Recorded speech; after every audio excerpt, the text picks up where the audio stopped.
A very good morning to you on this 24th day of October 2023.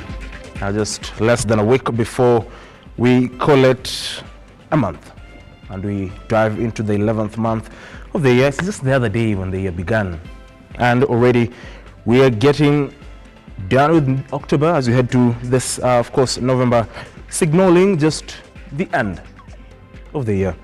Now, many thanks for choosing Lookup as your home of unraveled news coverage and information in regards to everything that happens not only here in the country but as well across the borders.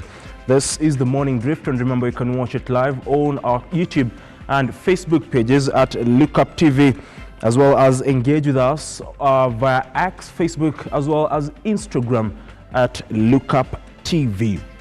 Now, today we'll be talking about matters youth and politics here in the country, as well as tackling matters breast cancer, or if you like it, it's of course October, and October is fairly known as the Pink Month, signaling the marking of the breast cancer awareness, with of course the World Health Organization indicating that at least 2.4 million cases are reported yearly across the globe. 2.4 million, quite a huge number when you look at of course exactly if you look at even those who survive breast cancer, the percentage is a bit lower here in the country. At least 16.1%. The rate of breast cancer is at around 16.1%. That is according to the Ministry of Health here in the country. We'll be looking at that later on in our conversation at exactly 9. But this morning we'll be of course talking about youth and politics. What is the role of youth in the shaping up of this country? What is the role of youth in matters governance here in the country? We'll be looking deep into that. But before then, just so you know, by the way, the national exams began yesterday, and that is for the KCSE candidates.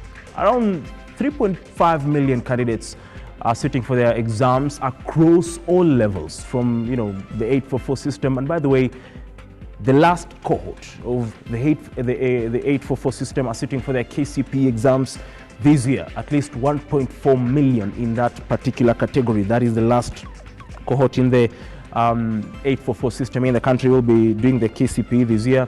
Like I said, 3.5 across all levels. KCPE, there's the as well Kenya Certificate of Secondary Education. There are those under the JSS. I mean, quite beehive of activity for the Kenya National Examination Council. Then in the next, the Kenya National Examination Council will be, of course, busy in the next 1 month or so. But like always, cases of exam malpractice and exam cheating have been highlighted, and of course those who will engage in matters cheating, leakage of exams, will face the consequences. That is according to the Kenya National Examination Council. Now, to all those who will be sitting for the national examinations, all the best. You come from far, this is the time to put the pen to paper.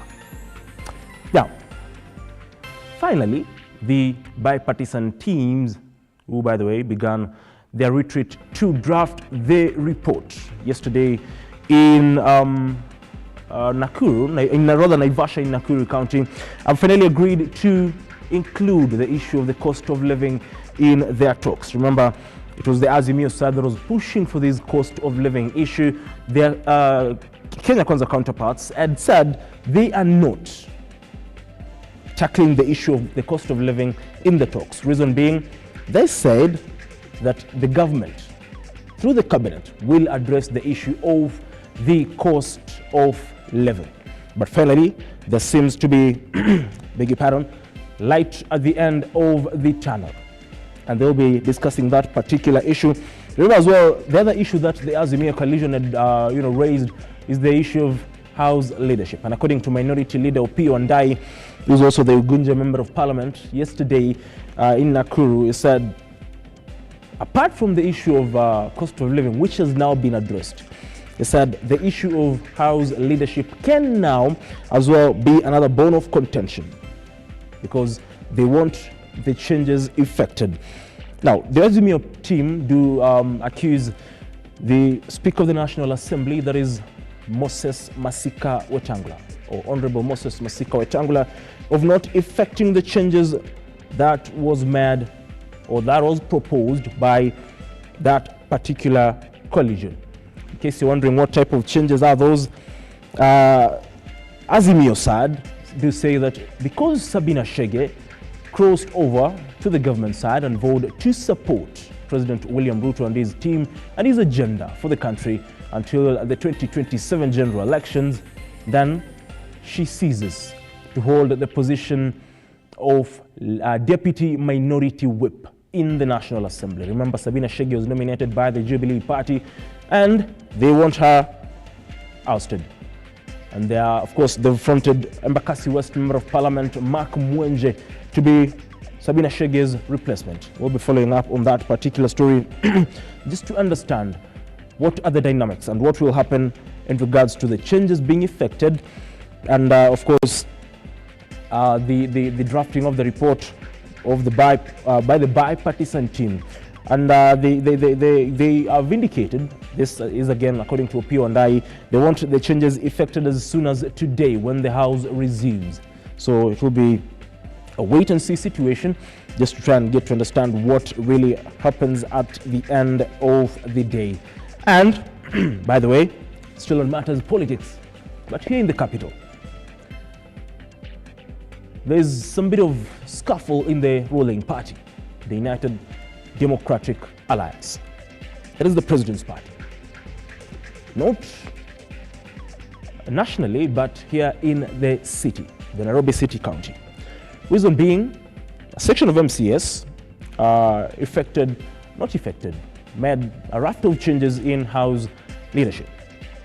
And of course, the minority, because the UDF side is the minority party in the Nairobi City County Assembly, they, ousted Anthony Kiragu as the minority leader and voted in Nairobi South Member of County Assembly, who also happens to be my MCA, that is Wedera Chege, as the new leader of minority. Now, the Wedera Chege-led side, who of course was said to be deputized with Joyce or by Joyce Modoni, do say that they want those changes effected immediately because they say, quote unquote, Nairobians can't wait, and they want the changes effected as soon as possible. Now, on the other side, the Anthony Kiragu-led team, and now here is a series of accusations and counter-accusations, because Anthony Kiragu and his team did storm the United Democratic Alliance party offices along Ngong Road here in the capital Nairobi, the Hustler Plaza, demanding audience with the party leadership. And yes, they did get that, because they, of course, held a press conference indicating that they still are the lead. Anthony Kiragu insisting that he still is the leader of minority in the Nairobi County Assembly. Now, in show of solidarity or support for the Kiragu-led team, UDA Party Secretary General Cleophas Malala said there are no changes in the House leadership in the County Assembly. That now means that there's some sort of division in the Nairobi City County Assembly. And just before we jump, because we are, we'll be jumping shortly into the newspaper review, is that the Anthony Kiragu-led team, this is the important bit, are accusing Deputy Governor Njoroge Mushiri of orchestrating all this mess, of changing the House leadership. But the bigger goal is to impeach Governor Johnson Arthur Sakaja. That is the accusation by the Anthony Kiragu-led team. Question is, how true are those allegations? We'll be following up that particular story for you just to get a clear understanding of the situation on the ground. Now, on that note, we just take a short breather and then we'll be back with the newspaper review this morning. Don't go away.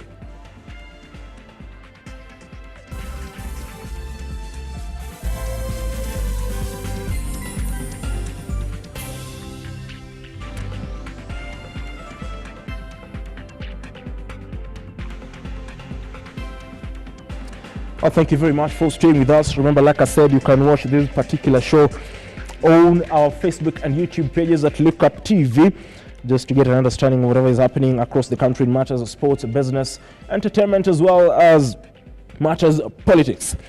Now, it's time for the newspaper review. And I beg we start with the Standard this morning. And the headline or the top story is murderers to get lighter sentences, they say. Murderers to get lighter sentences, they say. I will say Chief Justice Martha Koome is asking MPs to change the penal code, hence making punishment for capital offences less severe in light of global conventions. Now, that story is on page 2. Just so you, in case you're wondering what they mean when they say light, when they say, of course, to get lighter sentences, is that they will now get a maximum of 30 years in prison. Like anybody who is, of course, guilty of committing, murder will serve a maximum of 30 years in prison. And of course, that is, of course, coming in to replace the issue of life imprisonment. And a raft of radical proposals made. And of course, this will only see the light of day if members of the National Assembly will be able to ratify those particular proposals. Now, on another story on the headlines or on the front page of the Standard this morning, a big story as well, like I alluded to earlier on, is that talk teams agree to deal with the high cost of living. Talks team agrees to deal with the high cost of living. You can see there a minority and majority leader in the National Assembly, that is Opiyo Ndai and Kimani Ichung'wah respectively, as well as the majority leader in the Senate, Kericho Senator Aaron Cheruiyot, and our Wiper leader Kalonzo Musyoka, just in a jovial mood yesterday in Nakuru County at the Lake Elementaita Mountain Lodge, as they retreated to draft the report of that particular committee or team after they listened to various or received memoranda from various stakeholders here in the country. So, like I said earlier on, they will be, of course, tackling the issue of the cost of living, but azimio as well, I do want the issue of changes in the House leadership effected as soon as possible. I talked about that earlier on, so we'll go into another story here. They say RUTO walks diplomatic tightrope in China visit. We all know President William Ruto has been on the headlines for seemingly working more closely with the Western counterparts as opposed to his predecessor, that is former President Uhuru Kenyatta. And they say experts claim the trip during which President Ruto attended the Third Belt and Road Initiative Forum was overshadowed by Kenyan president's growing fling with the West. That particular story is on page 14 and 15 of the Standard, and they've broken down the figures. They say the figures in terms of the Kenya-China relations in terms of numbers, and they say the debt that the bilateral debt that Kenya has with China is around 804 billion. That accounts to Kenya's the debt. Beg your pardon. Let me take that again. The debt that Kenya owes to China or owes China is 804 billion. Now, that amounts to 72.7% of Kenya's bilateral debt. 72.7%. Quite a huge chunk. Now, China debt to Kenya has increased has increased by 43% from 506 billion in 2018 to 804 billion in 2022. Now, in terms of top exports and imports in December, as of December 2022, imports from China, of course, Kenya imports refined petroleum, which costs around 11 billion, rubber footwear costing around 2.5 billion, float glass 1.98 billion, trunks and cases 1.93 billion, and non-knit women's suits at 1.79 billion. In terms of what we export to China is that we do export titanium ore, costing around 2 billion Kenya shillings. Fish, that is dried, salted, and smoked, or in brine, 259.3 million Kenya shillings. Other nuts, 245.3 million shillings. Scrap copper, 237.6 million shillings, and manganese ore, 156.3 million shillings. Now you can get an in-depth analysis on that particular story on the Kenya-China relations. We've seen President William Ruto in recent weeks leaning so much to the West, especially the United States of America, and that could sort of hinder the Kenya-China relations. Body language experts. This is where I'd love Simba to come in, because he always calls himself a body language expert. When President William Ruto attended that the third Road and Belt Forum, President Xi Jinping met with various heads of state, including Ethiopia's Prime Minister Abiy Ahmed. And you could see, and body language experts were trying to analyze and say, you could see the difference in the mood of President Xi Jinping when he met Prime Minister Abiy Ahmed and when he met with President William Ruto. But of course, we'll see, President William Ruto still has around 4 good years in office. We'll see whether the relations between Kenya and China will be strengthened or weakened in the coming years ahead. Now, just to finish up on the Daily Nation, on the Standard, is that there's also the story that I talked about at the beginning of the national examinations in the country. And just so you know, by the way, on the issue of the bipartisan teams bipartisan team, it is expected that they'll be done drafting their report by November the 27th. That is around in a month's time or so. Let's just jump quickly into the back pages of the Standard. And remember, today is Tuesday, the 24th. That means this is a news that our sound engineer Simon Kahambo will be very happy about. Champions League football is back, and tonight at 10 p.m. Arsenal will be playing Sevilla at the Ramon Sanchez Pizjuan Stadium. Manchester United will be hosting Copenhagen at Old Trafford. Galatasaray will play Bayern Munich. Inter Milan will play Red Bull Salzburg. Lens will play PSV and Eindhoven. Braga will host Real Madrid. Union Berlin will play Napoli. Benfica will play Real Sociedad today.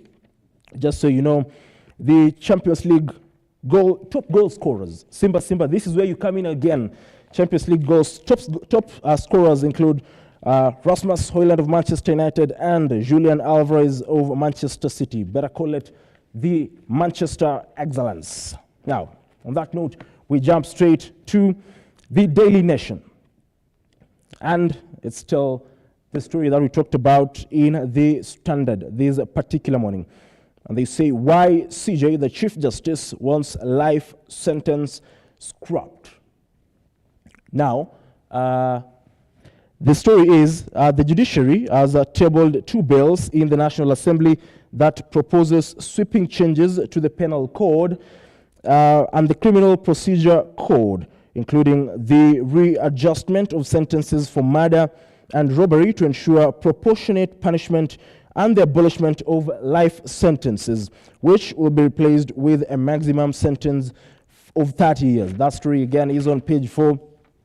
And like the situation is at the moment, Kenya, like in the country, those accused of murder will face, if you're guilty, then you could face life imprisonment. But now there are proposals that looks or aims to change that particular situation. Now, the Penal Code Amendment Bill of 2023 seeks to revise life imprisonment for, of course, a term life imprisonment to mean imprisonment for a term of 30 years. The amendment also seeks to decriminalize attempted suicide by deleting the section in the Principal Act under which a person who attempts suicide is guilty of misdemeanor. The amendments also seek to abolish the privilege of publishing defamatory statements. the Penal Code Amendment Bill of 2023 and the Criminal Procedure Amendment Bill of 2023 make special provisions for the trial. Now, apart from that, there is the issue of shilling exchanges at 150 to the dollar. Now, week in, week out, the shilling continues to depreciate against the dollar. And there seems to be no light at the end of the tunnel.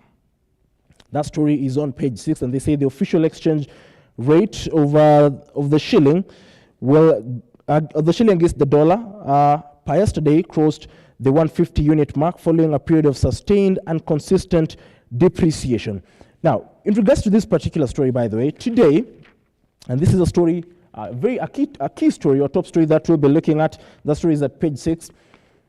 The National Assembly Departmental Committee on Finance and National Planning, led by Molo MP Keitany Kuria, will be drilling or engaging with, I believe, the central bank governor in regards to the situation of the Kenya shilling against the dollar, tackling the entire issue of the depreciation of the Kenya shilling.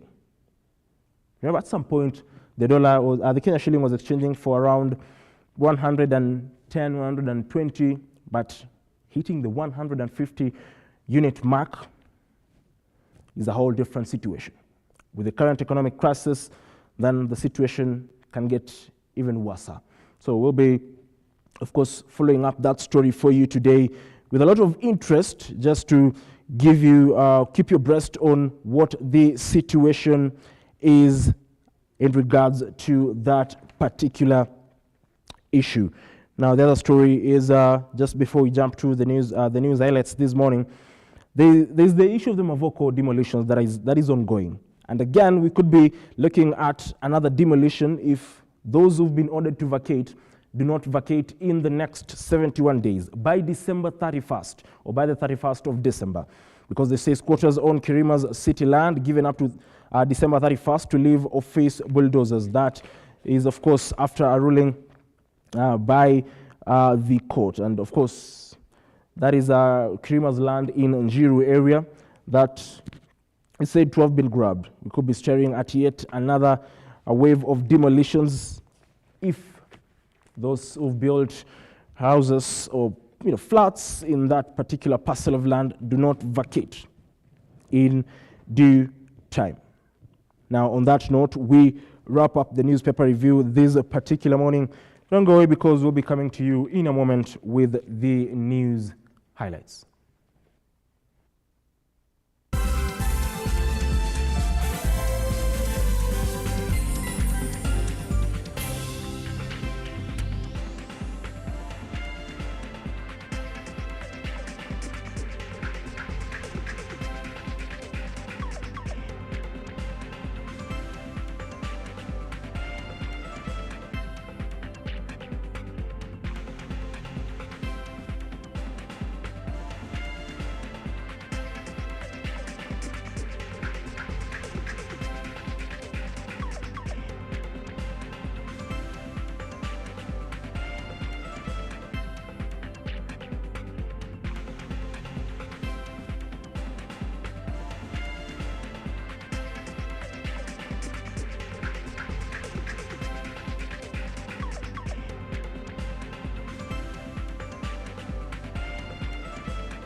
Now it's time for the news highlights this particular morning. We begin with matters national examinations and the Kenya Certificate of Secondary Education has commenced yesterday, with the candidates sitting for their practical papers first. Now, the national exam is set to run until November 24th, ending with physics practicals. As Stanley Lugari now reports, 903,000 candidates registered for this year's KCSE exams.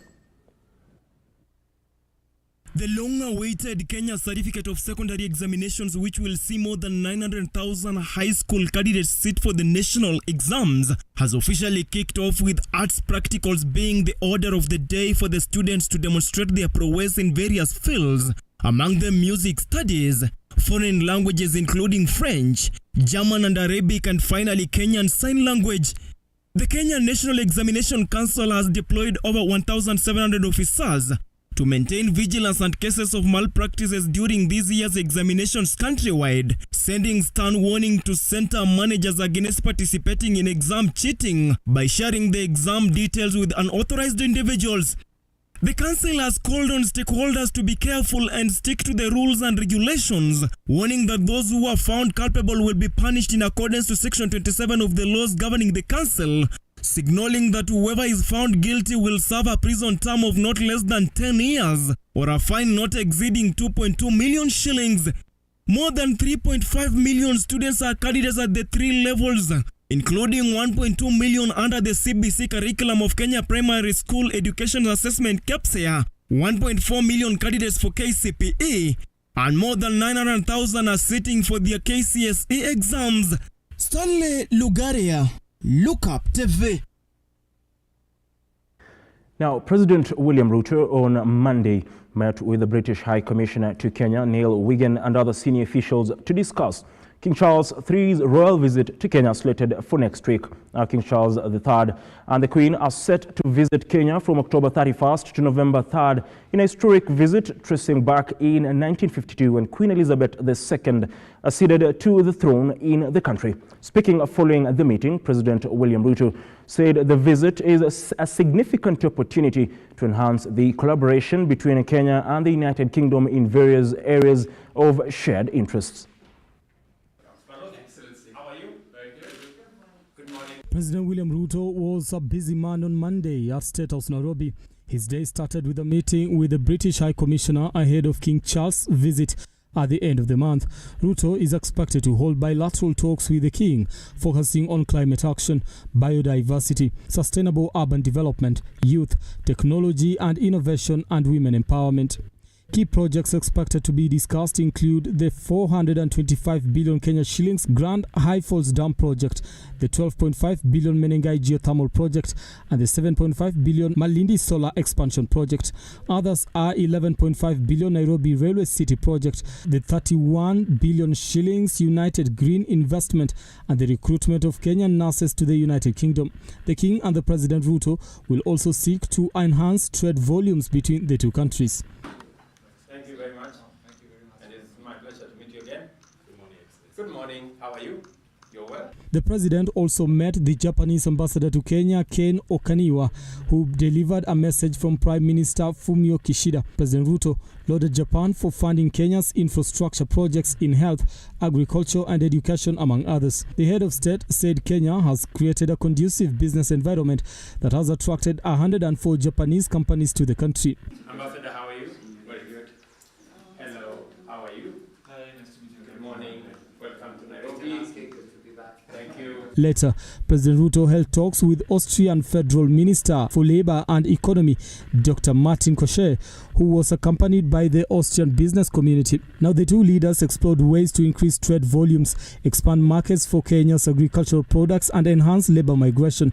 President RUTO observed that Kenya can learn valuable lessons from Austria's healthcare as the government adopts preventive and promotive healthcare. President RUTO appealed to the Austrian business community to explore investment opportunities in ICT, special economic zones, water and health sectors. How are you? Fine. Nice to see you again. How are you? Yes. Yes. Thank you very much for receiving us. No, thank you very much. Down to Before you Netherlands. do a state visit to Saudi Arabia. Yes. Amazing. The President also met Her Majesty Queen Maxima of the Kingdom of the Netherlands, who is also the United Nations Secretary General Special Advocate for Inclusive Finance for Development. The discussions focused on exploiting untapped trade and investment opportunities in the two nations. President RUTO expressed Kenya and the Netherlands' commitment to strengthening collaboration in agriculture, renewable energy and climate action. He said Kenya and the Netherlands are jointly working towards the achievement of sustainable development goals.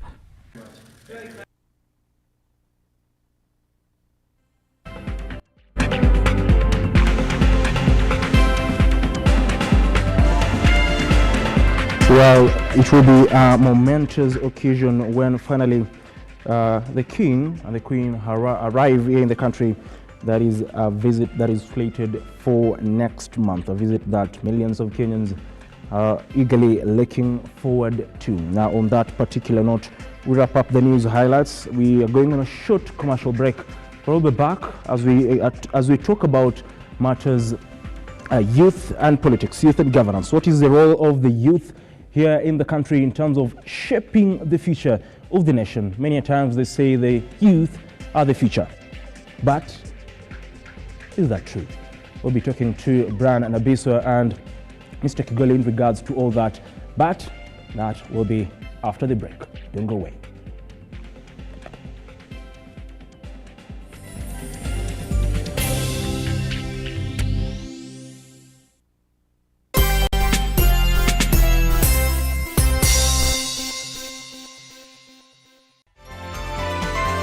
Infinity Industrial Park is one of the largest private industrial parks located along Eastern Bypass, Nairobi, which provides modern infrastructure for smooth operations for industries and business enterprises. Infinity Industrial Park offers world-class amenities and facilities with wide roads, a police station, a power substation, fire station, public transport stage, hospital, and shopping mall. In addition, Infinity Industrial Park also offers CCTV cameras, 24-hour private armed security patrol, sewer, water, fiber optic cable, and 3-phase power connection, added to public utility, canteen, and dining areas. Sail on the golden opportunity to invest in Infinity Industrial Park fully serviced warehouses at a special price of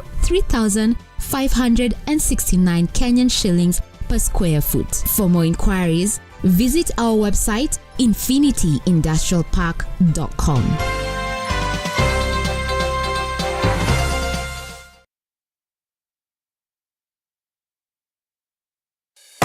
Introducing the Kenya Trade Fair Fusion Sales Drive event in the heart of Nairobi at the Kenya National Archives. It's not just an event, it's sales generation with a remarkable return on investment. Get ready to let your booth do the talking as you study new market trends with lots of entertainment featuring traditional live bands, DJs, and artists. For vendor registration, call 0724-715-334 or 0713-907-584 or 0723-861-173. Once again, tuko hapa Angel Center for Abandoned Kids, all because of you. My name is Catherine Wanjiru. I am the admin, Angel Center for Abandoned Children. Our founder is Wamaitha Mwangi. We currently have 64 children, 32 going to school, and among those 32, 2 are special children, and we are left at the home with 32, now the toddlers and the infants. To the RUTO Foundation, thank you so much for remembering us. Guy, we lack words. We lack words. Amazing. We don't know what to say. Thank you for remembering us. You made a promise and you have delivered. And may God bless you. To my fellow Kenyans, as usual, cheza loto, sio ndoto. Angel Center tumeshinda loto. Every time you play Lotto, 25% goes to the RUTO Foundation, which supports our fellow Kenyans through various causes. Thank you for your help. Together, we are changing lives.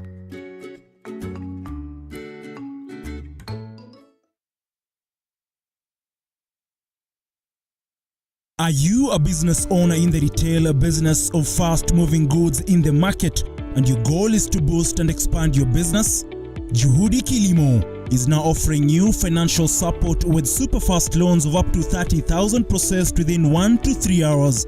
All you need is your original ID, KRA PIN, 6 months M-Pesa statement, proof of permanent business and 2 guarantors. Visit any of our branches today or call us on 0709 692 000 or send an SMS to 20103 at no charge.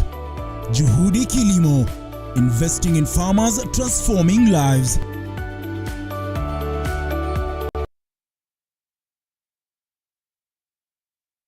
Are you an SME looking for a media partner? Look no more, as Lookuptv got you covered for all your visibility and marketing needs. We at Lookuptv understand your business needs and want to work with you on your marketing journey, giving you solutions that will take you to the next level. Call us today on 0707 572 358 or send an email to sales@lookuptv.co.ke and kickstart this amazing journey. Welcome to Lookuptv, your official SME media partner.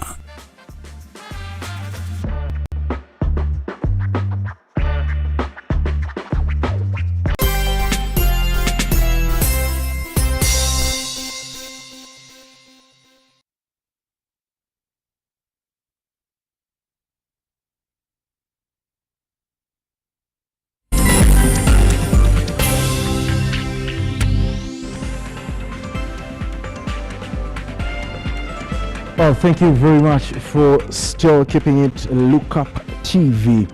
Now, like I alluded to earlier on, this particular morning we'll be talking about the role of youth. What is the role of youth in matters governance here in the country, in shaping up the country's future? Not only in politics, shaping up the economy as well. This morning I'll be talking to Mr. Brian Nabiswa, and Mr. Kigoli will be joining us later on, just to give you a perspective and make you understand, because the country, not only the country, but as well across the globe, the population of the youth, or the youth account to a huge chunk of the globe's population. But in most countries, especially here in Africa and even here in the country, the youth are most of the times left out of, or left out in key decision-making, policies, or in whatever field, be it in politics, be it in matters economy, matters entrepreneurship. The youth are always sort of left out, and key decisions are being made by those who you want to perceive as the old generation. But what is being done? What do the youth need to do in order to ensure that they are on the table and their voice is heard? Because we keep on saying, we keep on talking about the youth being the leaders of tomorrow. But they cannot be the leaders of tomorrow if they do not start actualizing that now, through making sure that their voices are heard. And this morning here in studio, I'm joined by Mr. Brian Nabiswa, who's a political analyst. Thank you very much, Mr. Brian, for making time to be with us this morning. Thank you, Ian, for having me this morning. Well, safe to say, I am, one of the youths in the country. I believe you are too. Yeah. And sometimes it's very concerning, because you keep on hearing people talk about how the youth are the leaders of tomorrow, how the youth play a significant role in, nation building, but you rarely see the youth in, on the table in, matters, in making decisions that shape up the country. What is the missing link? Good morning to the viewers, and Elijah to Ian, yes. Keitany, to start off. The youths have done much, and they are doing great to position themselves to be on the decision-making table. But where the disconnect comes in is that the key people whom we can deem as the gatekeepers, they are not ready to allow the youths to get on the decision-making table. That's why they are comfortable to have youths taking up peripheral roles. And this is a culture that we have, whereby it's a culture that has been bred, and it's being watered by the older people, or the people who have much years than the youths, because they believe that it's their time to finish serving, and considering that the youths still have time either to live on this earth, and they're still energetic, they believe that their time will come. It's it's a habit that needed to be controlled more so through our constitutional setup. And the greatest undoing to the young people in this nation is our constitutional setup itself, and I always blame those people who, the framers of our constitution, that is in 2010. Looking at it critically, youths have a lifeline to cling or to survive under Article 55 of the Kenyan Constitution, which stipulates the rights and what the youths should have in terms of governance and opportunities. Now, looking at that article itself, it doesn't give the youth that much power to get into let's say in terms of governance, to have a full right of going into power. We'll take an example of women. Today, you don't nominate a given number of women in the parliament or in government. They have all the right to go to court and sue the whole process. They'll be given their either towards almost close to 2/3 nominated posts and appointment. But for us youths, I don't think we have something that we can cling on if we are not given 4 or 10 position to youths, apart from 2 youths, male and female, representative in the Senate. That's all. The Constitution itself, looking at it, it says that that's Article 55 still. We are just given, the government shall provide, like the other guy, this guy who appeared in the bipartisan committee. Remember, the Constitution said that it shall provide affirmative action. Now, it has been given us a lifetime where we shall be presented. We shall be presented. So it doesn't tell, it's... Now, if I tell you, Ian, Keitany, today that you will be represented by who? Not necessarily the young person. So, the Constitution hasn't cushioned us much. Now, looking at the young people themselves, they are doing great. During the times of campaigns, when it comes to campaigns in terms of mobilization, policy formulation, and even winning votes, look at both sides. Like, let us take an example of the 2 major political parties or coalitions in the last election. Look at UDA, Kenya Kwanza, and Azimio. Youths played a very serious role to ensure that they won, including those who chaired the committees. Look at the Kenya Kwanza committee. It was full of youthful people. Look at the Azimio, full of youthful people. Look at the member of parliament who are youthful, who are lucky to be elected. They are so vibrant and doing great.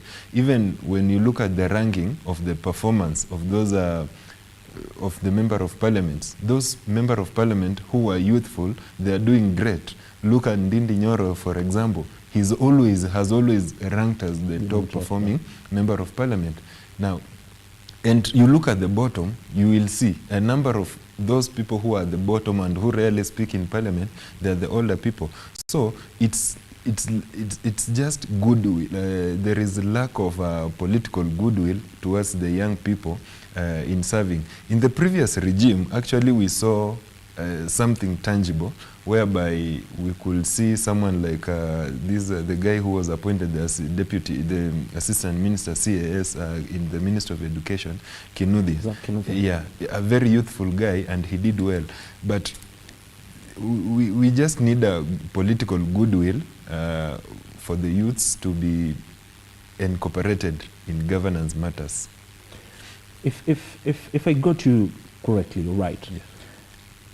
There needs to be some sort of amendments or changes in the Constitution to ensure that it can as well, we can have legislations that can ensure that the youth have a right to be, represented. Let's say, for example, they're given a percentage of, like, for example, they say the two-third gender rule. We need to have some sort of legislation or rule that ensures that we must have this number of youth elected into different positions or appointed into key government institutions? Yeah, true. And before I show on that, we can just borrow leave from the ANC of South Africa. Looking at the ANC, the party was not so vibrant. But the moment ANC in South Africa realized that we need to have a youth league, you see, that party, it was like it experienced a rebirth. And it became so vibrant because of the youth league. And you see, for South Africans, let me say the president of the youth league and the secretary general, they are always on the table for the governance decision-making table. That's why you could see them, they are far ahead than us. So coming back in our country, as you said, it's true. We need these amendments and reforms to incorporate the youths. We talk of women empowerment, and there has always been a debate about youth empowerment. Youth empowerment will only come when the youths themselves can make decisions on their issues. Looking at even the National Youth Council, it's not independent as it is. There are some people somewhere who have to make decisions for the National Youth Council. It cannot make a decision on themselves. So we feel, and there has been always a debate, that the youths of this country, we need also to have an elective post. On every time to go in an election, we are going to elect leaders. Women elect their own. They elect their own women who compete among themselves. So it will have been good if young people can also be given that chance that they can elect their own, let's say at the county level, regional level, even at the national level, so that we can have the youths in parliament who are elected. Like we know, those nominated member of parliament, per se, they don't carry that voting right as the one who is elected. They don't have that vote count majorly. When you go to the cabinet, who is discussing youth matters? They are not the youth themselves, and we are the ones who wears the youthful shoe, and we know where it pinches. That's why we are not really given that. We don't have that right, and most of the opportunities are not reaching us because we are not on that decision-making table whereby we can discuss our own issues. We have left other people to speak on our behalf, to make decisions on our behalf. Like, I see a lot of disconnect, whereby we are having a whole ministry of gender, of youth, and that this ministry has to be, it will have been good if it's headed by a young person. Yeah, and we have young person across the country who are capable, who can provide leadership and do well in all sorts of as far as leadership is concerned. And you see, Keitany, this is the issue which has also affected other spheres of the youth, like employment. You see, we have very, very, very bad, I can say very bad policies which cannot allow the youth to breathe. Look at employment. You are asking a young person for you to employ him, you are requesting 5 years experience. That's an automatic disqualification for these people. You're asking a young person who just finished university college 2 years ago to have a clearance of help for him to get a job. That's an automatic disqualification. Because this is majorly attributed to, we don't have people who are ready to work to speak on matters youths. Now, you mentioned, the appointment of, someone like Zach Kinuthi in the previous government. Now, President William RUTO came to power, the backdrop of promising the youth will be part of his agenda, will be part of his government. And he has also appointed a few young youth leaders into his government, the likes of Sylvia Muesia, the likes of Roslyn Njogu. You talked about Ndindi Nyoro. And here is where I bring my point. The issue of mentoring young leaders. Because President William Ruto has time and again talked about him being able to mentor young leaders. And if you look at the pattern of those elected into various positions, be it members of parliament or senators, by the UDA or through the UDA party, via the UDA party, a good percentage are the youth, the likes of Ndindi Nyoro, like you said, the likes of Ruben Kiborek, like you said, the likes of Adam Skipsanai. Question is, do the youth need this mentoring? And how important is this mentoring, beg your pardon, in ensuring that the youth can be able to be brought to the table in matters of decision making? Okay, no, mentoring the youths is one of the best things that can happen to the young people, because clearly you are exposing them to some of these leadership chances, and they know what is expected for you to be a leader. And basically, referring to this current regime, apart from those who were elected, as you mentioned, we have quite a number of those who were elected, and you can see most of them from Rift Valley and Mount Kenya. They elected quite a good number of the young people, unlike other places, because of their culture and what they believe in.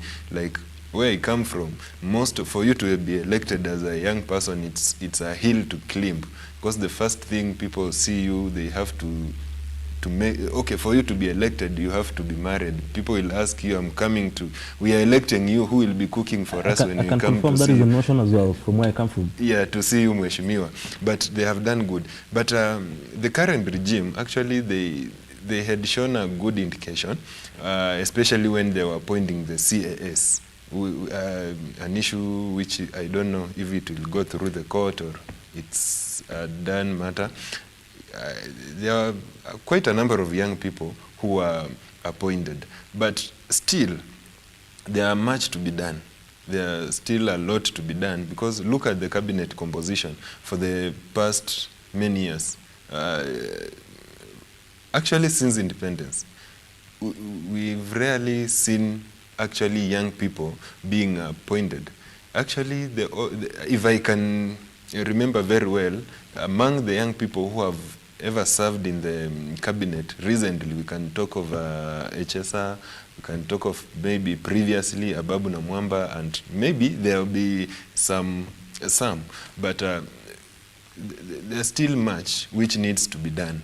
It's not enough as far as the young people are concerned in appointment and all those, because even the appointments which are coming right now and the previous regime, it's not that serious appointment which will guarantee young people to sit on the real decision-making table.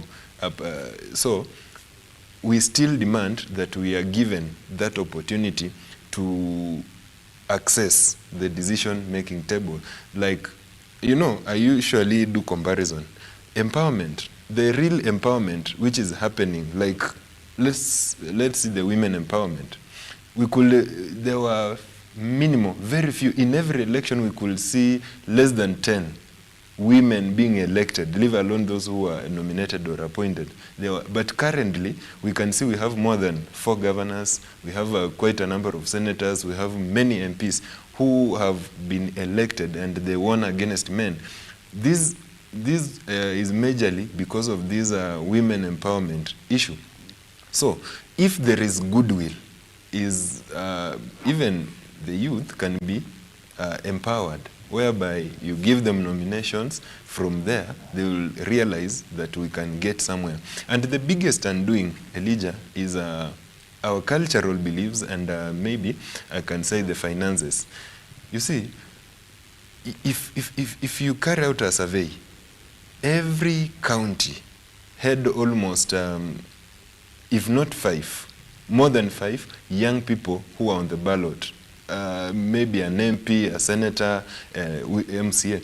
But these people cannot marshal enough votes because they don't have enough funds to run their campaigns. So, and even the political parties themselves, you know, getting a ticket for a political party for you to go into an election is a tall order.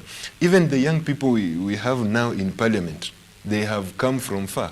I think around last year, we were having a talk with Babu Wino, and he told us how he started. He started his national politics when he vied for Westlands MP, and it was not easy for him. Even he believes that he won that nomination against the team, but because he was young people and he doesn't have that much resources, he didn't even see the results of that nomination.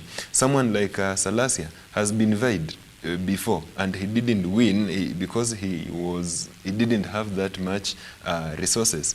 So if this act, we can have an act whereby youths are mentored. You talked about mentorship, and you know, mentorship is not all about giving advice. It's you mentor me, talk to me nicely, give me the necessary advice, show me what to do, and also add in some small support so that we can get where we are.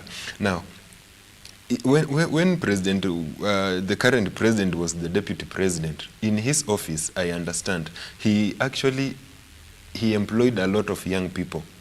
And you look at those young people who was working in his office, currently, a number of them are member of parliament. Look at this Mheshimiwa Anthony Kibagendi. He was the youth advisor to the deputy president. So these are kind of goodwill that we really need to have as mandatory, not just by privilege. The appointment then by the deputy president of these people, it was just a goodwill, and maybe he realized that for me to get somewhere, we need the youths. You look at this issue about the YK92 is highly debated and highly discussed every time, and sometimes we wish we were there during those times, because these young people were being given a platform and all the necessary machineries, all the necessary resources. That's why we can see them, all of them, if not the president, you can see the deputy president, a number of them have held key positions, because that time the youths were given enough platform, and they were given enough support, you know. And you see, KANU survived that election and won because the young people were given that platform, and they carried the party. Well, you know, they say if the youth can be given that opportunity, then they have a big role to play. Now, even as we're conversing about youth and governance and politics, I must say I'm proud, because where I come from, Elgeyo Marakwet County, the entire leadership, from the governor to the MCAs, no one is over 40. You have the youngest governor, Wesley Rotich, from the women rep. All the MPs, all of them are under 40. To me, that is sort of a green light. It's a motivating factor. But question is, being elected is one thing. Doing something to ensure as well more youth are brought on board, are brought to the decision-making table is another. But we'll be talking more about that. We just want to take a short break, but we'll be back to discuss. Once you're elected, what are you doing? Are you there to ensure that in as much as you're representing the people, you're also championing the voice of the youth, or not? Because many leaders before, we've had young leaders who've been elected, but again, they've been faulted. Young parliamentarians who've been elected, but many a times they're faulted for not championing for the voices of the youth. So we'll be talking more about that immediately after this short break.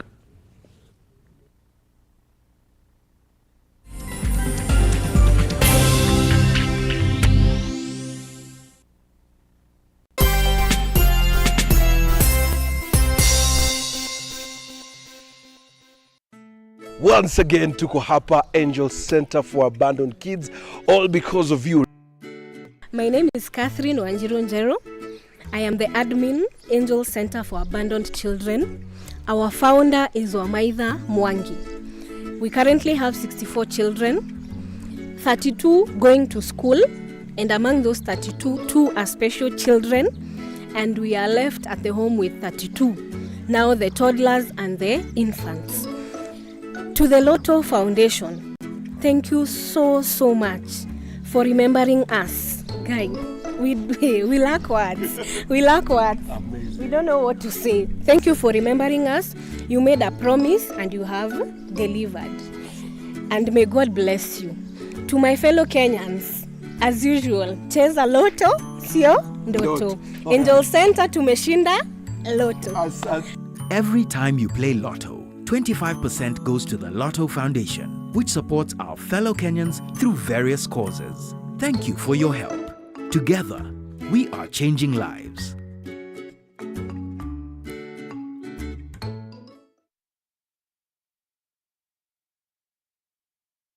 Are you a civil servant and looking for financial breakthrough? You can now apply for the salary check-off loan from Juhudi Kilimo, a solution that is available for salaried employees that have a check-off agreement with Juhudi Kilimo. All you need is 3 months' latest payslips, a copy of your national ID, 1 recent colored passport photo, and your KRA PIN. For more information, call us today on 0709 692 000 or send an SMS to 20103 at no charge. Juhudi Kilimo, investing in farmers, transforming lives.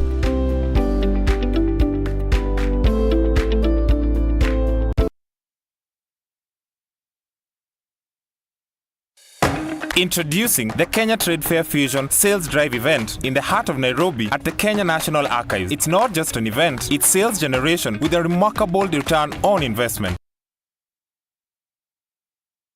Get ready to let your booth do the talking as you study new market trends with lots of entertainment featuring traditional live bands, DJs and artists. For vendor registration, call 0724 715 334 or 0713 907 584 or 0723 861 173.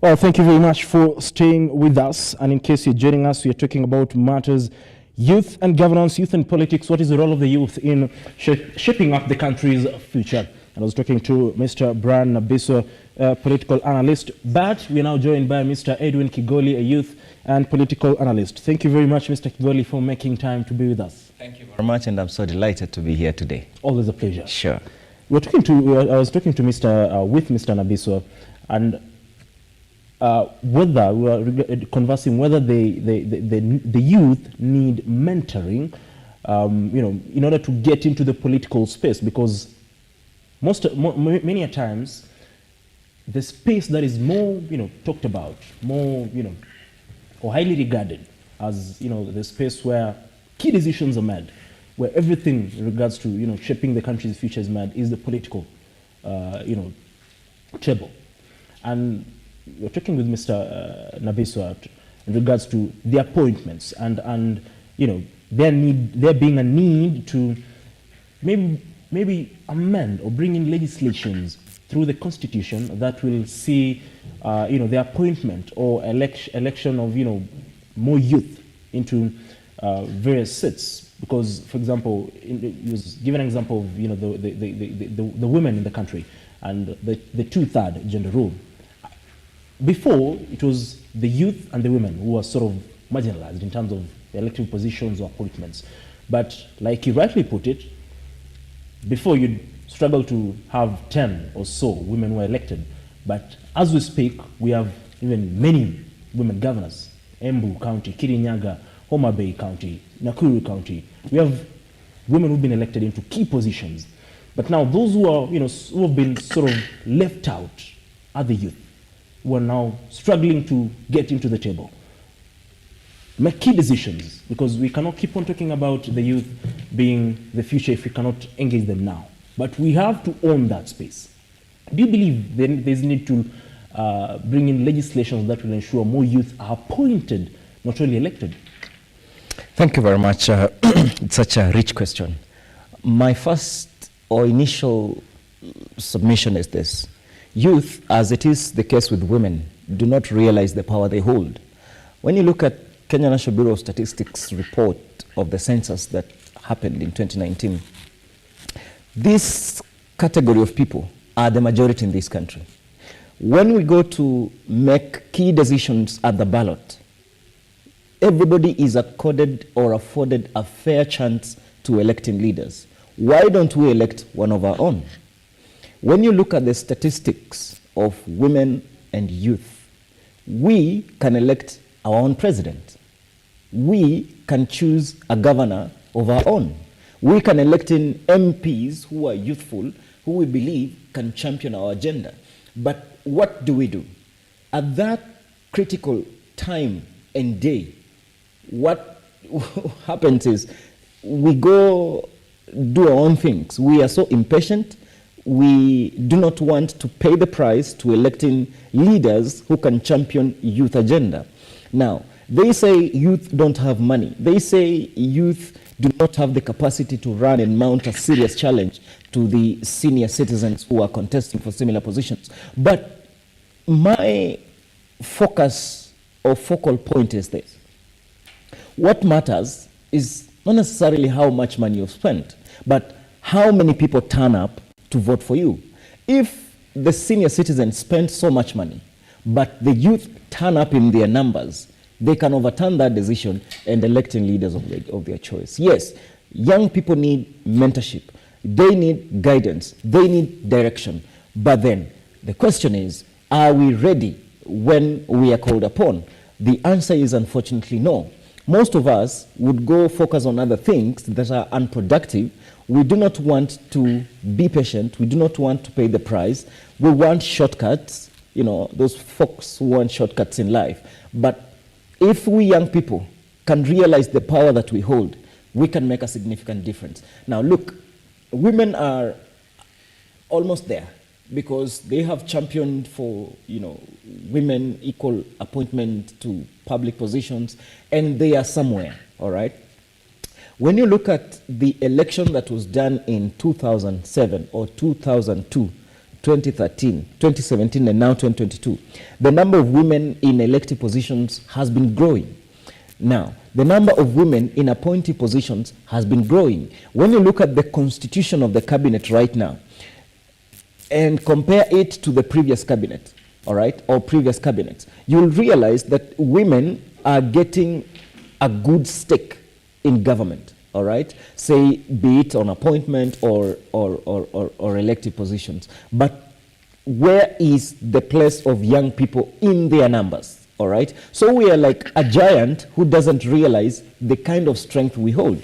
If we realized how much power we hold in our hands, we would not be sitting here to discuss about affirmative action, going to parliament to make new legislation, because the legislation that is already in existence, it is so robust and so equalizing that if we did what we needed to do, the scenario, the whole spectrum would be different, all right? So if we, young people, will set aside our fantasies and, you know, these being keyboard warriors who don't want to step up action, we can only get enough, all right? But if we say enough is enough, we want change and we want to be the drivers of this change, we want to be at the forefront of championing and fighting for this change, believe you me, we are going to do that. But unless we make that firm resolution, and unless we realize that most of the decisions that are squandered right now are a detriment to our future, if we do not realize that every decision that is made in cabinet, every decision that is made in parliament or judiciary, it is going to have a bearing on our future, then we are only going to have ourselves to blame. These key institutions, we should be having youth representation there, be it by election or appointment. So if we can stand up and say, we want fair representation because we have the numbers, and if you don't give us, we will take it. And how do we take it? In the next regularly scheduled election in 2027, we say we are going to mobilize ourselves as young people and elect one of our own, and we can. We have the numbers. Then the decision is for us to make. You know, according to statistics, at least 50% of Africa's population are under 25 years. Now, you've talked about them being elected, or being appointed. That is one thing. Mr. Nabiso, don't you know, being elected is one thing, or being appointed is one thing. Have the youth leaders who've been elected done enough to ensure that they can champion for the grievances of the youth, or bring more youth to the table to ensure that we can be a force to reckon with and take over the space? Because like they say, power is not given, power is taken. Elijah, let me start off this way. You see, most of the young leaders who are there, most of them, they are elected.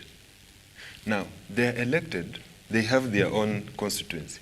I'll just take an example of a few we know. Look at Babu, look at Salasia, look at Ndindi Nyoro. These people have their own constituents which elected them.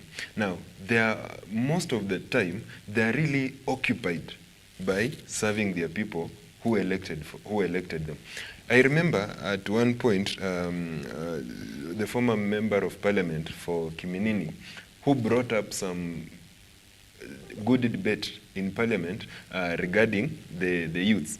Now, the few members of parliament who are youthful, who are nominated to represent the interest of the youths, the challenge where it comes from, for you to have a nice bill, you have to convince the members of parliament to support that bill. You'll take the bill in parliament.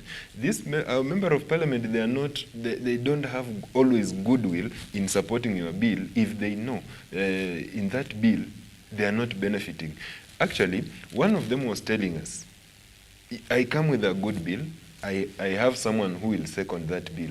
Now, when selling to other members of parliament to support it when it comes on the floor of the House, these older ones are asking, how is it going to benefit me as a member of parliament? So it's always a tall order. You know why, Keitany, the women empowerment has been a success. We have 47 nominated, 47 women representatives from 47 counties. Their job is solely to handle the issues of women.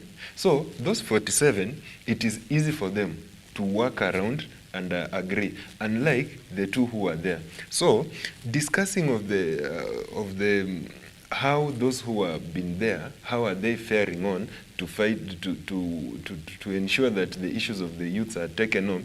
There have been attempts, but I think it has always been carried away because of their own constituency. So if we are given a number of them, let's say we are slotted like 10 or 47 youths in the National Assembly or Senate or in any leadership in key decision forums, we will have a greater achievement. But if you look at achievements, actually it's those young people who have been given a chance to serve, they have done well. Look at I had mentioned about Zach. He did well when he was in that office. Look at the young leaders who have been already elected. They are doing well. Look at those young people in other key positions, and we can still borrow leave. Look at TNA when it was formed, and in 2013, the whole leadership, not entirely leadership, the important leadership positions in TNA was youthful. Look at Sakaja, who was then was it the Secretary General? Who? Look at Adam Solo, very young people. Against all odds, in 2013, the party they were leading, it got to State House. So young people have the potential, but there is no goodwill from the key leaders who have, I can say, who have the key to giving us that chance to allow us get that opportunity. Kigoli, according to statistics as well, 33 of 55 African countries have a national youth policy. Now, having those policies is one thing, but implementing them is another. How do you go about that? Thank you. Kenya is among those countries that have a national youth policy. But then we have a policy for young people who do not know there is a policy in place for them. All right? Now, government sometimes will wait for you to make that call, will wait for you to make that push, just as women have pushed for, affirmative action and the inclusion of women in key government functions. We young people sometimes tend to be selfish, sometimes tend to be less focused, sometimes we tend to coil away from things that matter. If we wanted to pursue these policies, and those who are privileged to appear, say, on TV stations or meet key decision makers, when we go there, the question is, do we push the agenda of the youth or we go to push our personal agenda, all right? So if we become selfless, if we want a good deal for young people, then we must get young people who will step up and be good champions of the cause of young people. So those in privileged positions or having a privilege to address the entire country through spaces as this, when we come here, we want to push the youth agenda. We want to talk about what government isn't doing that should be doing to make youth inclusion a lot better. So the policies we have are sufficient. We only need people to step up and champion for the implementation of those policies. Because then again, why do we have legislation and the formulation of policies when we do not have the intention to implement them? And government will tell you we have done or have initiated the process. But then again, those we target, where are they, all right? Are they willing to step up and champion for this cause? Because even for Kenya to get its independence that we are enjoying right now, for us to get to this 2010 constitution, there were prices that were paid. There are lives that were lost. There are people who were imprisoned unfairly, all right, without even trial. There are those who went into the trenches to fight for the freedom and the fundamental rights that we are enjoying right now. The free speech we have right now, it is as a result of a young person's sacrifice in those days, all right? But the young people of these days do not have the capacity to make these serious sacrifices, all right? We want easy things. We do not want to go the long way. We want to go the short way, all right? We want easy things that clearly are not there, all right? So if you want something easy, then you can sit back at home, sit on your bed, you can relax and hope that it will come. But if you want something meaningful, you've got to step up. You've got to go out there and meet those who oppose you and outlive them, all right, or outclass them. So if we can be selfless and step up and not fear the price that comes with freedom, that comes with success, greatness, then we can make something worthwhile and get a better deal for young people. Now, there is the ongoing bipartisan talks, and there were a list of issues to be addressed by that particular team. Among those issues was, the implementation of the two-third gender role. If you look at the issues, the other issues, the encroachment of the CDF, just basically cost of living, the representation of the youth is, not even on the table to be discussed. Even the constitution of the team in itself, you can see the youth. So, what is the role of the youth in governance, Mr. Naviso? Okay, the role of the youth actually in governance stops during the day of elections. The whole process, when IEBC today declares that now the campaigns are on, you will see the amount of phone calls that my good friend Kigoli will get from all corners of the political divide, requesting him to be in the team, in the strategic team, chairing this committee, doing what. But at the end, during the day of election, that's now the end of everything. The problem is, I believe these are our older leaders who have been there, seasoned leaders. They always see young people as a threat. Yeah, because they know this young person, we give him an opportunity, he's going in the next time, he will win against me. So it has been a challenge incorporating young people in governance in this country. It's totally very, very difficult. Just look at every time the composition of every committee. You know, let's take the country setup. You can have a young person aged 25 with good qualifications to be in a certain committee, maybe even a commission, well qualified. We can have young people who can be a better minister, who can achieve. I'm totally convinced. We give Kigol here a ministry, he will do wonders than even the ones we have currently. But we are not, I think they don't believe in us. Yeah, nobody believes in young people, and we are like the bench warmers, the substitutes, or the amateur team waiting for some time to come is when we can be there. Because if we can be in someone's steering committee, run the campaign, manage the campaign until this guy wins, you can see even these governors, their PS, personal assistants, and all those communication team and everything, they're young people. They're the people who are advising. They're the people who are advising the governors. Just carry out a survey and see. 70% of the governors, the people who works for them, strategic advisors and everything, are young people. But when it comes to be given an opportunity, that's where now they draw the line. As I said earlier, they only consider us for peripheral positions. It's only that maybe we can have a political party leader who will have goodwill in himself and maybe consider a number of us into some key positions. And this is where now I'll say, as you mentioned earlier, there are policies for the youths. But for us in this country, totally, if you analyze our youth policies, it only gives us a right to access certain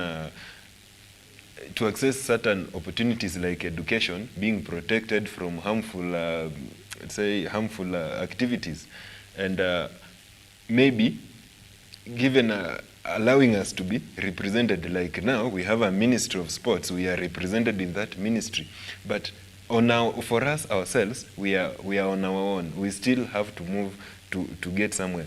Now, if we really try to champion for that opportunity for ourselves to be heard or to be given an opportunity in leadership, the first thing, we will be considered as a terrorist.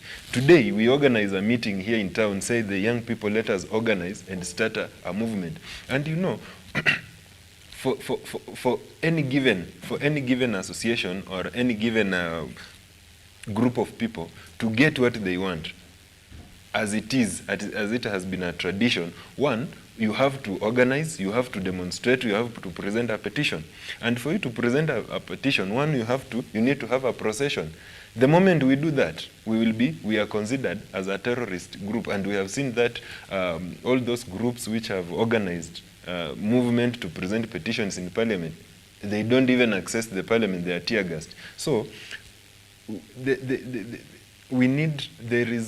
should be a reconsideration for some of these policies, for sure. Some countries out there are doing marvelous, Keitany, because they have cushioned. Like today, even these two nominations, there's one nomination for the youth in the parliament, it misses. Where will you go? Where will you go? But if today they abolish without the constitutional the constitutional amendment, they abolished the 47 women representatives. The court will not think about it. They don't nominate a certain number of women. They go to court. The court will not think about it. It will rule that this position is rightfully theirs. But for us, we don't have something to cling on. I was having a talk with some former leaders of NYC, National Youth Council, and he was explaining to me the struggle they went through to ensure that even Article 55 itself is put in the Constitution in 2010 at, I think, Serena. He said it was a struggle because it was not even to be there. But they said, now let us give you something for you to cling on. You remember even the procurement, these are tendering acts and whatever. The youths, we are still on our own. Yeah, it's not clearly stated that actually 45% or 10% it will be there for the youths. It's not there.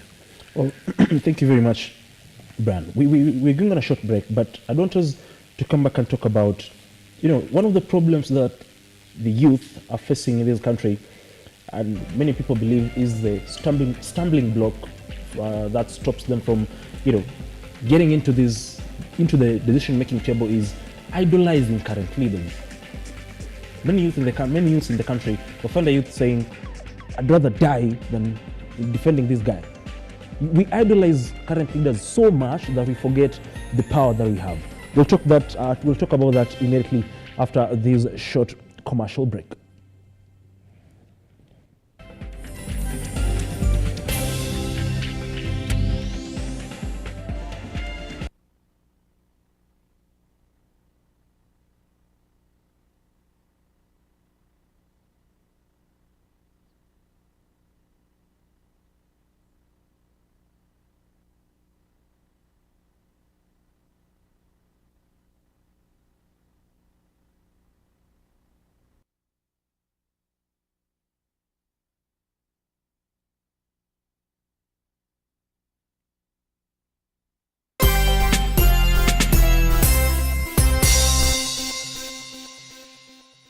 Are you a civil servant and looking for financial breakthrough? You can now apply for the salary check-off loan from Juhudi Kilimo, a solution that is available for salaried employees that have a check-off agreement with Juhudi Kilimo.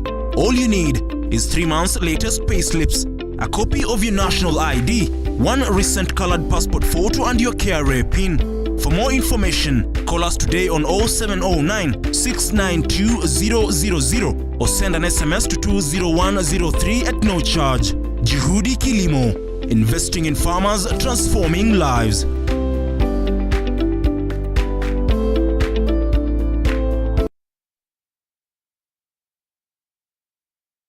Upande wa Ilpolei tumepata kiangazi muda mrefu sana. Ng'ombe zimekufa. Today we are in Ilpolei in Laikipia North, and guess what? We're here with RUTO Foundation. We're ready to give food to the community. Leo ni njema kabisa. Asante sana. Munasema asante. Tunashukuru tena tuletee. Asante, Mungu awabariki na tukumbike kesho kutu. Every time you play Lotto, 25% goes to the RUTO Foundation, which supports our fellow Kenyans through various causes. Thank you for your help. Together, we are changing lives.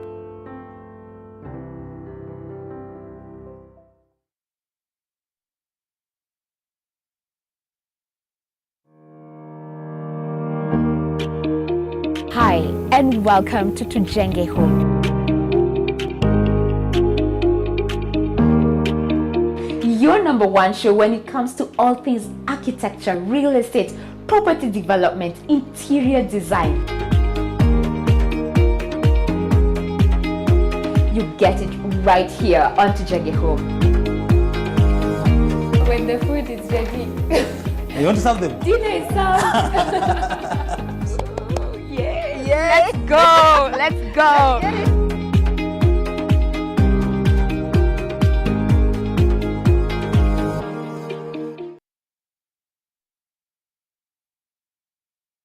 Are you a junior secondary school, a college, a TVET institution or a university and you want to advertise your intake? Book now and advertise with us today on both Lookuptv and all our digital platforms. Call us today.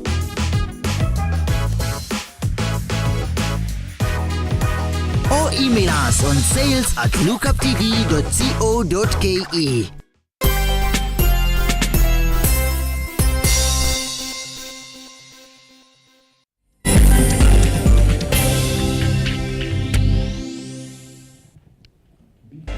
Well, thank you very much. In case you're joining us, we're talking about matters youth and governance, the role that the youth have to play in ensuring that they are on the table. It's not about the youth being the future. They say the future is now. Most people say the leaders, the current leaders, were youth at some point, and they got into politics. Mr. Kigoli, yes. You'd hear Mr. Nabiso was talking about YK92. The president, Dr. William Ruto, was in politics then. He was young. Raila Odinga got into politics when he was young. The likes of CS Senator James Orengo got into politics when they were young. They fought for that space. We're talking about how it is important to fight for that space. It's about taking over, not being given that opportunity. Now, question is, how do we create an enabling environment for the youth to thrive on the political front? Because many a times there are a lot of obstacles. Well, I appreciate that question a lot, and I'll still borrow from my earlier submissions. Number one, there is an existing framework on youth policy, national youth policy.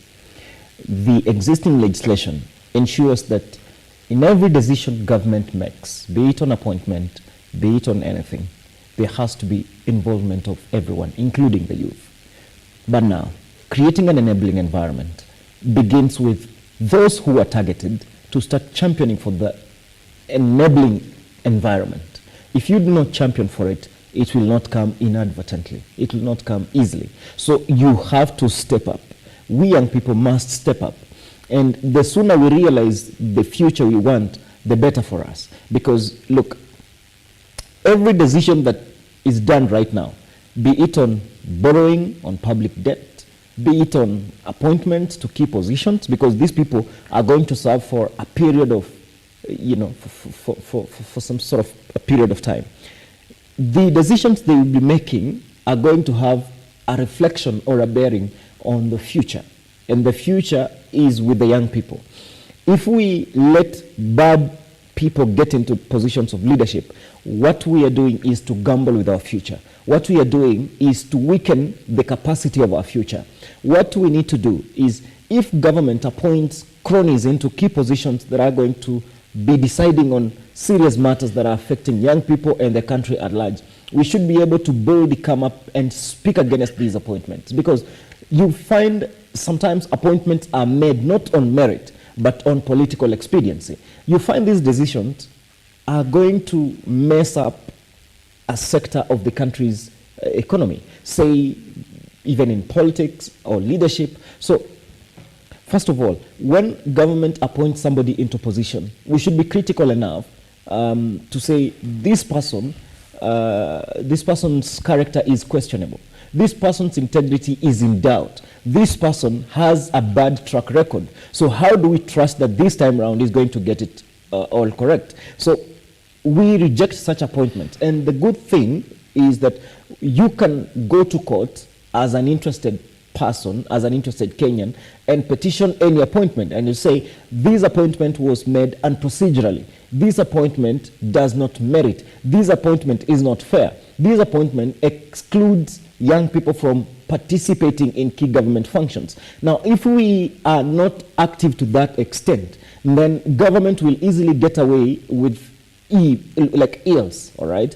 Get people whose academic credentials are questionable and are entrusted with key functions in the government, who are supposed to define the vision of this country. Somebody cannot even think beyond today, and you're giving them a docket that is 30 years ahead, all right?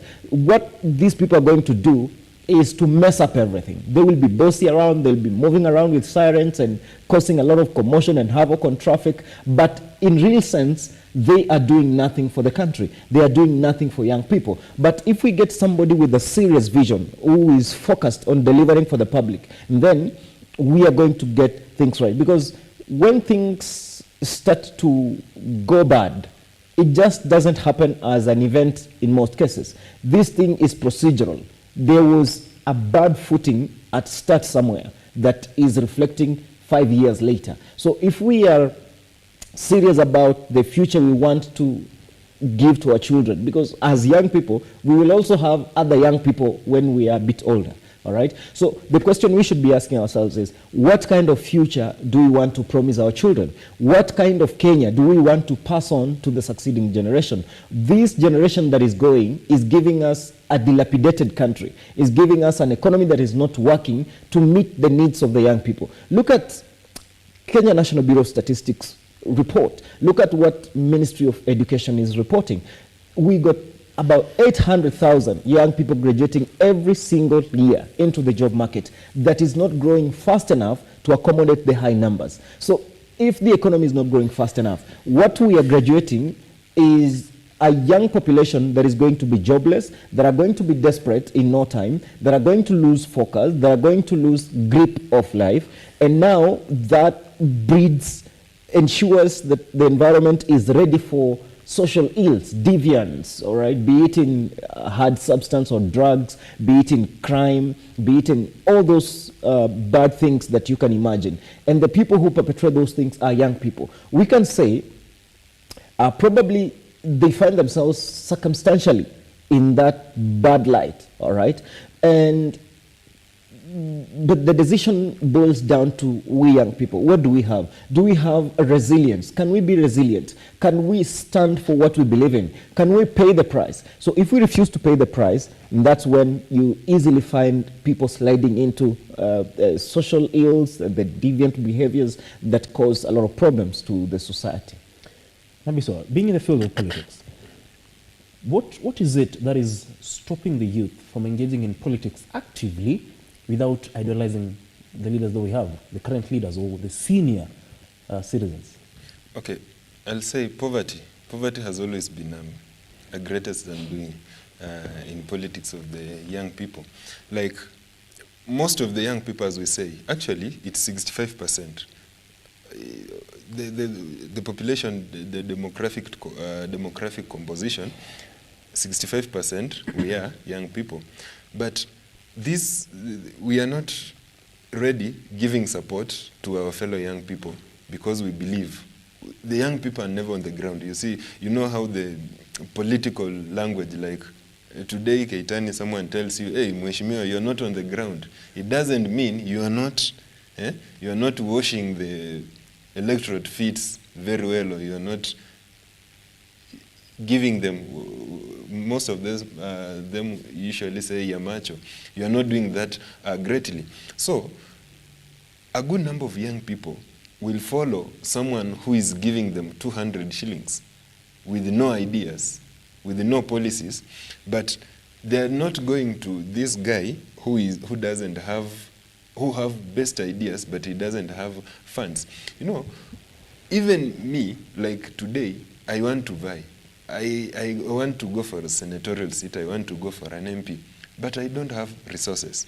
I'll have to sit back, or I have to look for someone who will sponsor me. If he's not there, now I have to render my support to someone who will give me a few shillings for me to support him. So actually resources is the problem for us as the young people. You know, this is where now we come back to empowerment. Like today, the women reposition, they are quite sure that they will elect their fellow woman, whether with the resources or not, because they are competing amongst themselves. And you see, a woman rep, when he vies today, he will win. Next, he will going to graduate, another will come in. Look at many, okay, 50%. A good example of a county with women leadership is Kirinyaga. The governor is a woman, they have the woman representative, and you can see even for the foreseeable future, Yeah, because if Waiguru quits office, one of the front runners would be possibly Wangui Ngirishi. Sure. They have one of the youngest women representatives, Njeri Maina, who's 27. Sure. Again, you see, like a woman representative, as they say, it's not that lucrative as a member of parliament. Look at Gladys Wanga. He was a woman rep. Today, a governor. Soipani Tuya, a woman rep. Today, CS. A CS. We have, like in my county, an MCA. Today, an MCA today, a woman rep. Tomorrow he will be a member of parliament. Because they have been given an environment which enabled them realize that even as women, we can lead, and they gained that confidence. Like, today, someone thinking, a young person in his 20s, thinking to run for governor, he will see even other guys will say, hey, Maze, that's a dream. This kind of substance you are using in the morning, just stop it for a week. Because someone thinking that a young person in between his 20s and 30s vying for a governor seat, it's a tall order. But if there is an avenue where a young person, let's say they consider between 20 to 30, is given some a task to do at the national level, people will see, yeah, we can, and they will be using that as an example.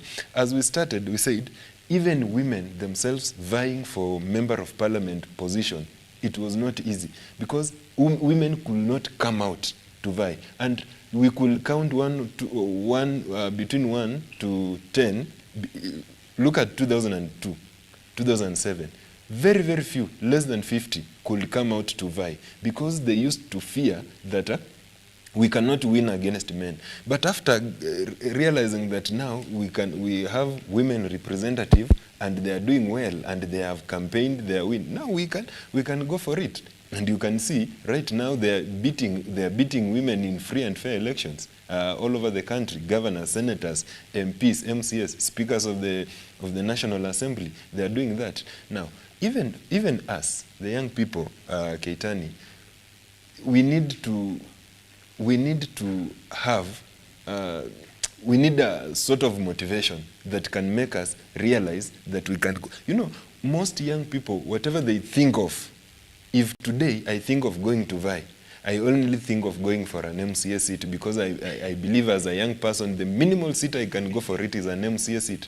I cannot even think of going an MP. I think of all those vehicles, running convoys, washing people's feet, being on the ground. I think of that. I find it a tall order, because we have not been tested. We have not been empowered. So we need to come from there. And even still on the implementation of our policies, you know, me as a young person, even if I go to court, I cannot implement the policy for the young people.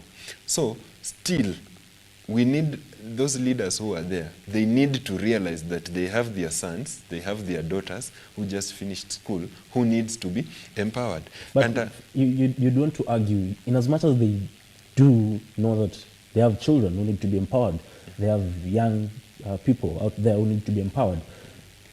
They cannot realize that unless the young leaders who we have push really hard for that agenda. But honestly, we can take statistics. Young people, let us just give them credit. They are doing great. You know, look at this guy, this activist. You can remind me the name. The activist, this guy who was the party leader for the Green Party, Vaidi Stare. Boniface Mwangi. He started doing activism at which age? You remember when he went and they went smearing the parliament, yeah? Fighting for the issues. You know, they were bold. They came up, they proved. Look at, look at the Jubilee, the TNA party by then. Young people formed the government, their party, which they led, formed the government. They are doing great.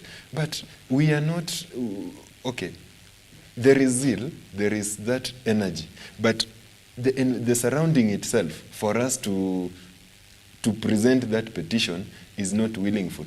Even the leaders themselves, honestly, they know, even in their mind, like a governor, there is a governor somewhere in this country who is a governor, who earns, who carries around as a governor. But when he goes to sleep at night, he says yenyewe, huyu kijana ndiye anafanya mimi, nimefika nafanya kazi ama najulikana hivi. So we are doing great. We are doing much. But now getting to that point where we can get, as in getting to that table, there is a lot of roadblocks which needs to be broken. Now, Mr. Kigoli, earlier on before you came in, we were talking about the appointments, because let's leave aside elective positions for a moment. The appointments. I'm not talking about the appointments made by various leaders, even the president, involving the youth. During the bipartisan talks, there was a proposal to increase even the number of IEBC commissioners from 7 to 9. Now, with the commission that oversaw, did oversee the elections, beg your pardon, in last year, in August, the constitution of that commission, from the chairperson of Fula Chebukati, who is now former chairperson, to all the officers, you couldn't see the youth in that particular commission. Now, who do we need to engage to ensure that the youth can be appointed to such key positions, key commissions? Because if you look at all these commissions, the key commissions that we have in the country, you rarely see the youth. But question is, in as much as we want the youth to be in those positions, how do we go about it? Who do we talk to? What needs to be done? And I guess as well, that is where the elected youthful politicians come in, because they need to front that, even in parliament. Thank you. We only need to engage ourselves first. After we consolidate our base, it will be very easy for us to mount a challenge. But then there are some positions that it would be a bit of a challenge to negotiate as currently constituted. When you look at the qualifications to be appointed as an IEBC commissioner, young people can only hope enough, all right? The qualifications are clearly marginalizing young people. And I think it is worth challenging. But then again, look at it this way. There is the Chief Justice position. Can young people dream of becoming a Chief Justice? To me, it is no.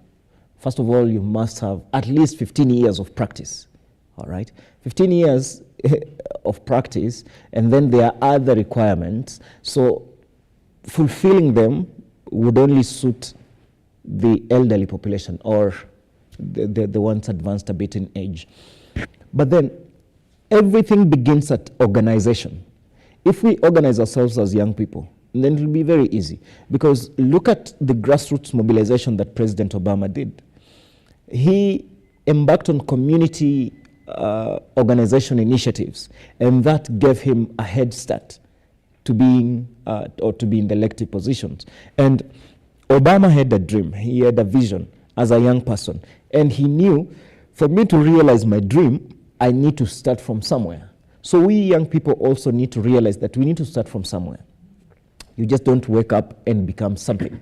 But I'm not saying you cannot, but agreeably, you start from somewhere, particularly if you're not having the benefit of coming from a well-established family, you know, like a family that you're born in it, something is already guaranteed for you, all right? So we have a young population that is considerably educated. We are well-informed. We are alert. But when you look at the action that we deploy to make ourselves relevant and better and champion for inclusion into commissions, you see, if IEBC commission is to be expanded to 9, we should at least fight for one position.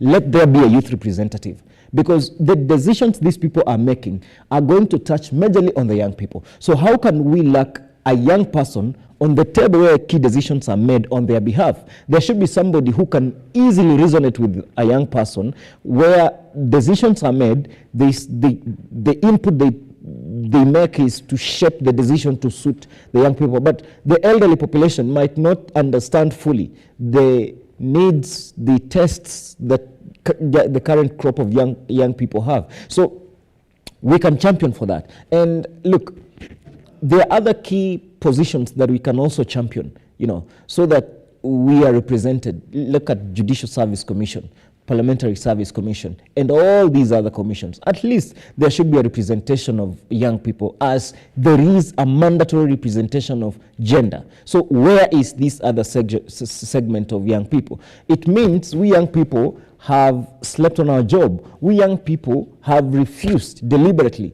to fight for what is truly ours. So if we stand up, we can fight for our cause, we can fight for our place, and as I said, some of these places or chances do not come easily. You've got to fight for them. You've got to step up. You've got to get out and go. When my brother here goes back to Bungoma, if he wants something meaningful for himself, then he has to step up, all right? Because nobody will go to his home and tell him, now we want you to come and run and represent us. From where?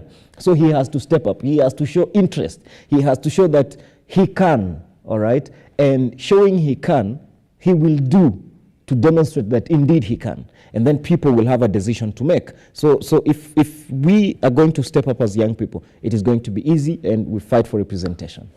Nabiswa, in about a minute, what would be your rallying call to the youth to ensure that they can be their own voice? They cannot wait. What would be your rallying call to the youth? Because they cannot wait to be for someone to speak on their behalf. They need to speak for themselves. We need to speak for ourselves. So what do you tell them? Well, as you wrap up.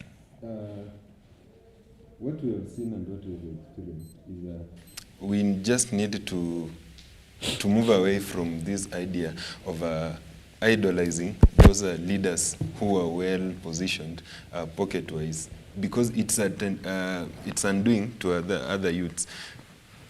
Most of these leaders, they don't have goodwill to the young people. The MCAs they elect because they gave him some coins, the governors and the members of parliament.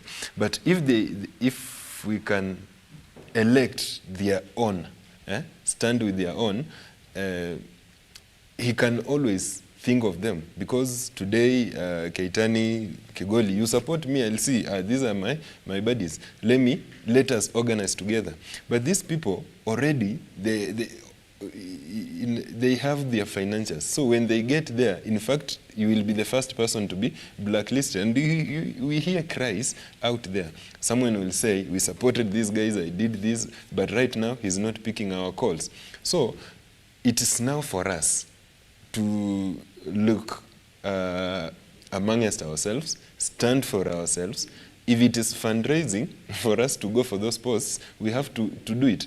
Like in campuses, we used to do well, but it is this government which came and scrapped this thing of electing ourselves, and it was a good mentorship for leaders to get into national politics. They scrapped it. They said, now we are going the college way. Now we are where we are. Thank you. You see, the youngest crop of leaders, we have now, they have been in a serious elective positions at campus. When that bill came, it killed everything. Now we can see where we are as young people. Thank you very much. Mr. Kigoli, a few seconds. We have Vision 2030 to achieve. We have sustainable goals to achieve. And these goals and national dreams are geared towards ensuring a better future for young people. So they're going to realize the promise in these goals. So let's step up action. Let us get out and vote for our fellow young people who can perform and also complement government effort and initiatives to make life better. And Kenya can be a better place for all of us. Well, thank you very much, Mr. Kigoli, for making time to be with us this morning. Mr. Brandon Biswa, thank you very much for being here. You've heard it. Step up. Make sure you're heard. It is your responsibility as the youth in this country to make sure that you fight for your space, because no one, well. Now that was the conversation this morning surrounding youth and governance. We've come to the end of that particular conversation, but in the next few minutes we'll be jumping into matters breast cancer awareness. It is October, Breast Cancer Awareness Month. So don't go away because we'll be talking as much as breast cancer, how to go about it, what brings about all that in just a few minutes. So don't go away.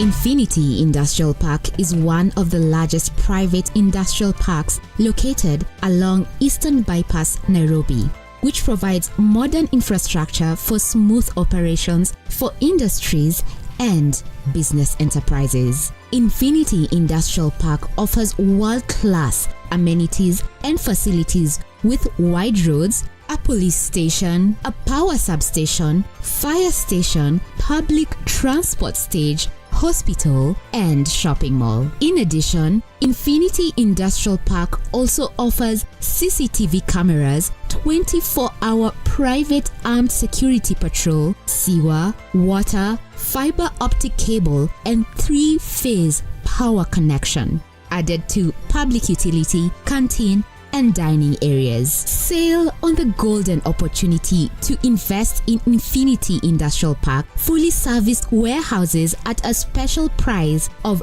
3,569 Kenyan shillings per square foot. For more inquiries, visit our website infinityindustrialpark.com.